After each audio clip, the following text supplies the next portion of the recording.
hablar de los misterios sin resolver está hoy también con nosotros David Zurdo, que es novelista, es escritor de éxito y además experto en misterios, en lo paranormal. Buenas noches y bienvenido. Muy buenas noches. Vamos a ver, ¿hay muchos misterios sin resolver en Castilla-La Mancha? Como en toda la geografía española, pues hay muchos misterios sin resolver. Castilla-La Mancha no es una excepción. Esta noche hablaremos de uno de los quizá más importantes, que han cobrado más importancia en los últimos años, y que ocurrió en Albacete, en una casa de Albacete que perteneció a una familia noble y que hoy se utiliza como delegación de la Consejería de Industria de Castilla-La Mancha. Vamos entonces a la historia. ¿Cuál es la historia? La historia es 1954, situémonos en ese momento histórico.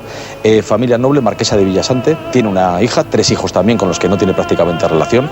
Esta mujer, que se llama Margarita Ruiz de Liori, que fue una de las primeras abogadas de España, la primera reportera de guerra en la guerra de Marruecos, y una mujer muy activa desde el punto de vista social, pues tiene esa hija que de repente enferma, la lleva primero de su piso de Albacete a esta casa donde vive la familia en Albacete. Tiene muchas casas también en Barcelona, en Madrid.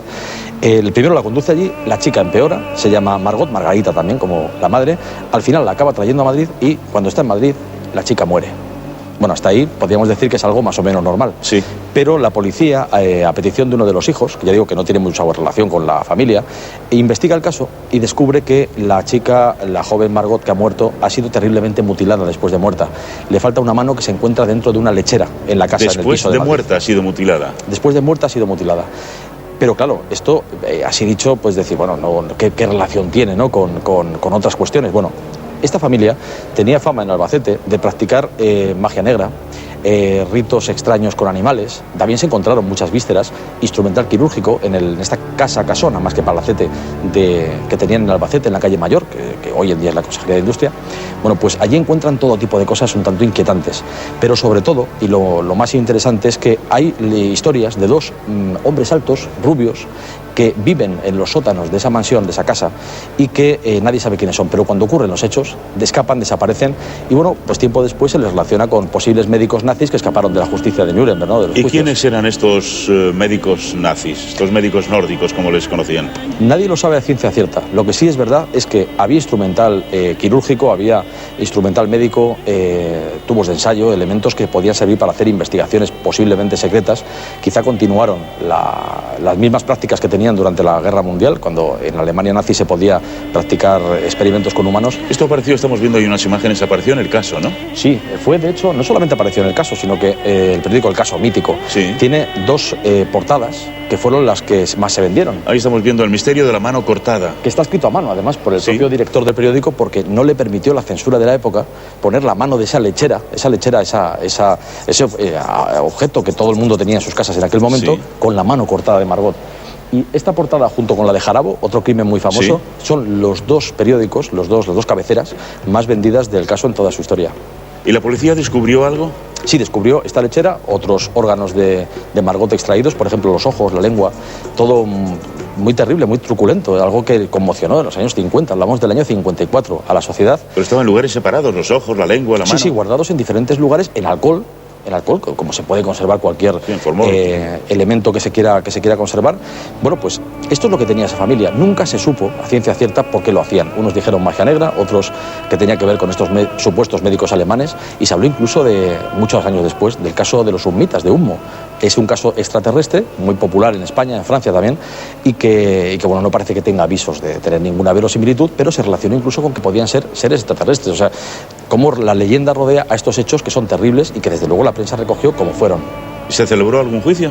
Se celebró un juicio muy extraño, con poca propaganda, que se alargó durante años. Esta mujer, la marquesa de Villasante, y su segundo marido, que fue el que estaba con ella en el momento de los hechos, estuvieron recluidos en un psiquiátrico durante un tiempo. Después se les condenó, pero de una manera... Claro, eran familia noble en aquella época y además de rancio abolengo, o sea, una familia noble de mucho recorrido. Y al final todo quedó un tanto diluido hasta la muerte de la marquesa en 1968. Pero claro, lo que vino después, lo que ocurrió a finales de los años 90, es lo que también, digamos, cierra un poco el círculo. Y ahora esa casa es la que ocupa la delegación de la Consejería de sí. Industria. No es la casa exactamente, la casa se derribó, se hizo un nuevo edificio. El solar, por decirlo así. Exacto, pero se mantuvo el sótano. No todo el sótano, hay una parte que está cerrada, una parte que tienen túneles que no se sabe a dónde conducen, pero en ese sótano es donde se encontró el instrumental quirúrgico que comentábamos antes, donde supuestamente trabajaban esos médicos alemanes, médicos nórdicos, no se sabe quiénes eran, y ahí es donde, años después, ya digo, 1998, José Luis Tejada, un investigador de Albacete, junto con otros investigadores, también Fernando Rosillo, José Martínez, consiguen permiso, algo insólito, consiguen permiso cuando está abierta esa delegación de Industria, pasan allí una noche con una gran cantidad de instrumental. Estamos viendo imágenes de unas señoras. ¿Quiénes son estas señoras? Sí, estas señoras son la hija muerta y su madre, es decir, Margot y Margarita. Y ahora vemos, bueno, pues años después, 10 años después, un titular de cómo esta señora pues decía que ella no había sido la que cortó la mano, no tenía nada que ver, eso es lo que ella decía, pero los hechos parecen claros, sí que tuvo mucho que ver en toda esa historia. ¿Y en la consejería saben algo de todo esto? Yo he hablado con ellos precisamente hoy mismo, por teléfono, con personal de la consejería. Bueno, hace unos años, cuando se hizo la investigación, sí que se escuchaban cosas, había leyendas o historias de que pasaba algo, se movían cosas, oían ruidos, voces. Ahora ellos dicen que hace por lo menos unos años que no han encontrado nada extraño. ¿Cómo? ¿Que se oían voces en este lugar? Sí, ruidos, más que voces, ruidos. Presencias, que se sentía algo extraño en ese lugar, sobre todo en los presencia, fantasmas, al final de cuentas. Bueno, no tiene por qué ser fantasmas, pero alguien lo puede relacionar. Es esa sensación de que no estamos solos cuando sabemos a ciencia cierta que ninguna otra persona está en la habitación donde nosotros, por ejemplo, estamos. Entonces, si hay ruidos, si hay voces que se oyen, ¿qué es? ¿Quién es? ¿Qué es eso? Esa es la gran pregunta. Esa es la gran pregunta. Muchas personas, bueno, pues intentan darle respuesta. Yo, desde luego, no lo intento. Lo único que hago es constatar el hecho y aquí, desde luego, esa investigación de esa noche... ¿Se escuchan psicofonías ahí? Se escuchan psicofonías. Vamos a explicar qué es una psicofonía. Una psicofonía es una voz o un sonido, un ruido registrado en un sistema, un soporte magnético, por ejemplo, una grabadora, vamos. Sí, como la que tenemos, por ejemplo, ahora mismo encima de la mesa. Es un sistema, es una grabadora analógica antigua, pero puede ser digital, puede ser un ordenador, lo que sea. Se registra una voz que no se oye a simple oído. Vamos a hacerlo facilito. Se coge una grabadora, se pone a grabar todo el mundo en silencio. O sin nadie en la habitación. O sin nadie en la habitación. Se deja la grabadora ahí, uno se marcha, vuelve al cabo de un par de horas o 3. Sí, es una de las opciones. Y se trata de escuchar si hay algo. Exacto, si se ha grabado algo que sepamos que no podía ser. En el caso de la casa La Bastida, esta casa que ¿Y en esa casa se oyó algo? Eso es, porque además la monitorizaron estamos hablando del año 98, ¿sí? Muchos aparatos electrónicos, cámaras de vídeo. Por eso es una de las investigaciones, quizá, y creo que José Luis Tejada en eso creo que merece pues que un encomio, porque lo hicieron muy bien. Es decir, no dejaron una grabadora y alguien podía a lo mejor haber grabado ahí, no, dejaron muchas grabadoras. Circuito cerrado de televisión. Pasaron la noche entera. Es decir, que no había nadie. Ahí no había nadie más que los propios investigadores colocados en lugares estratégicos, sí, donde controlaban la investigación y grabaron sonidos que les dejaron... ¿Algún sonido? Sí, voces. ¿Y podemos escuchar esas voces? Sí, yo creo que lo mejor es que escuchemos la primera de ellas. Tenemos dos que son las más importantes. La primera se escucha, hay que afinar el oído, pero se escucha mamá, frío, miedo. Mamá, frío, miedo. Eso es. Vamos a tratar de escuchar estas voces que nadie sabe de quién proceden. Nadie sabe de dónde proceden. Vamos a ver, vamos a escucharlas con atención.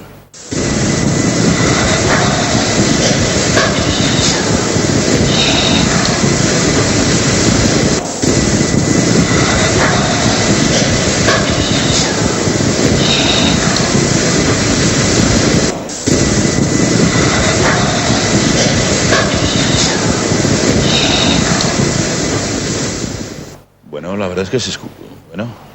Es un susurro, algo que es difícil de oír. ¿Quién son estas voces? Esa es la gran pregunta. Hay quien dice que pueden ser ecos del pasado, que han quedado impregnando un lugar, otros que son sonidos producidos por seres que están en otra dimensión, léase, fantasmas. Hay quien cree que no tiene nada que ver con eso, sino que son una proyección psíquica del investigador, que con su mente genera estos sonidos. Y otros incluso creen que pueden ser ruidos que se cuelan pues desde emisoras de radio.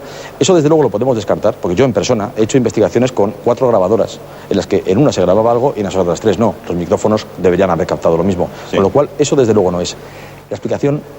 Tenemos otra grabación, ¿no? Otra que también grabaron el equipo liderado por José Luis Tejada. ¿Dónde? Que en la misma casa, en esta casa que hoy es la Consejería de Industria, y que lo que podemos escuchar es algo muy extraño, porque es una voz muy similar. Se analizó y se veía que era la misma, supuestamente persona, entidad, lo que produjera esa voz, y lo que dice es: yo soy Dios. Vamos a escucharlo.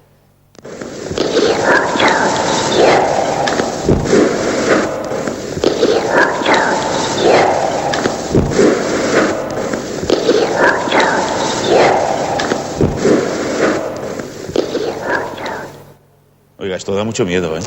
La verdad es que hay veces que según cuando se escuchen las psicofonías, también es un nombre que se le puede dar así o no, pero cuando se escuchan en ciertas condiciones, la verdad es que sí dan miedo, y doy fe que tengo alguna experiencia personal de haber tenido un poco de miedo, sí. No siempre. ¿Y en esta casa hubo rituales de magia negra?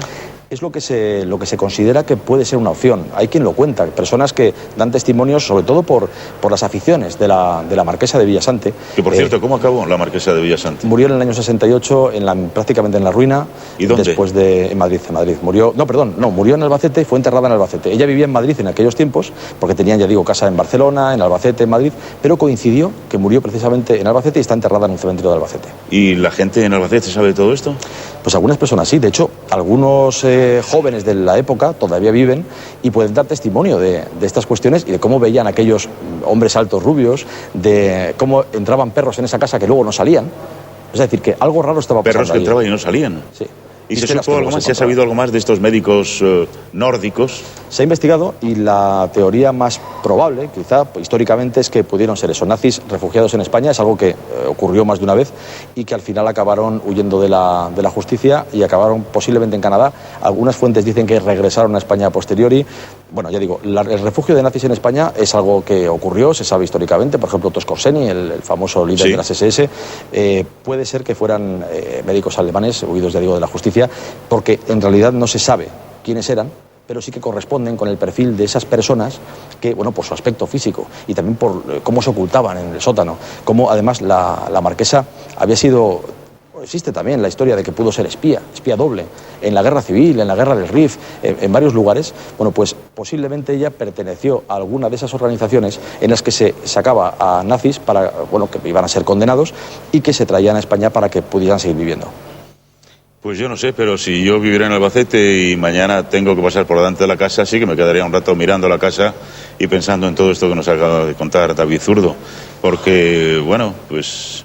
Yo no voy a decir que se me van a poner los pelos de punta, pero la verdad es que a mí estas cosas me dan mucho miedo. Sí, ya digo que hay veces que impone un poco de respeto como mínimo, sobre todo en ciertas condiciones. A mí ya digo que me ha pasado, no muchas veces, otras veces no. Uno escucha algo y incluso le resulta interesante, porque parece que hay algo más, ¿no? Después de nuestra vida en la que estamos ahora mismo, esta mitad de partido que tenemos, pero hay veces que es cierto que sí que da un poco de miedo, sí. Prefiero no pensar en eso. ¿Tenemos alguna psicofonía más? Sí, 2 psicofonías que grabé con Clara Tahoces, quizá la mayor experta en psicofonías de España, Clara Tahoces. ¿Sí? Ella es redactora jefe de la revista Más Allá. Ajá. Estuvimos en un desguace cerca de Toledo, un desguace que es enorme, es uno de los más grandes de Europa, y entre esos coches que también tienen esa sensación de lugar de dolor, porque muchos de ellos han tenido accidentes, ¿no? Sí. Pues grabamos 2 psicofonías que una de ellas, las voces también son, igual que hemos escuchado antes, parece que pertenecen a la misma persona. Esta vez un niño o una niña que dicen una de ellas mamá, que es la primera que vamos a escuchar, y luego lo repite. ¿Cómo se puso esto? ¿Se puso la grabadora allí en medio de los coches? No, esta grabadora, la primera de ellas, estaba dentro de un coche, que tenía un accidente grave. Que había tenido un accidente grave. Un accidente tremendo. La escuchamos. ¿Se oye, mamá? Uf. ¿Y la otra? Bueno, ni que decir tiene que no había ningún niño de esa edad y menos de esa edad. Nadie. No, había lejos, nos alejamos por supuesto del resto de gente, pero no había un niño desde luego en un desguace buscando una pieza de un coche, estaría bueno. Sí. Y la segunda fue mucho más curiosa porque yo tengo la costumbre de llevar mi grabadora encendida en un bolsillo, casi siempre cuando hago este tipo de investigaciones. Y Clara Tahoces y yo íbamos hablando tranquilamente entre 2 zonas grandes del desguace.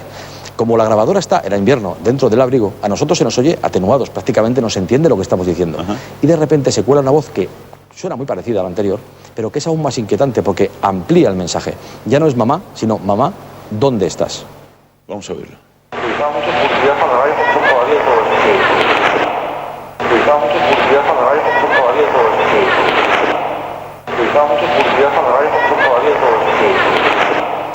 Por encima de mi voz se escucha ese mamá, ¿dónde estás? Que es mucho más claro que la voz mía, en la que yo estoy contándole además a Clara una cosa que tiene que ver con unas cámaras de foto antiguas, nada que ver con el fenómeno. Pero la voz es mucho más clara, se cuela, está ahí, y la verdad es que creo que es una de las más inquietantes que yo desde luego he grabado. Desde luego que es inquietante. Las psicofonías, la historia, las historias, los misterios sin resolver. Muchas gracias, David Zurdo. Buenas noches. Muchísimas gracias. Muchas gracias.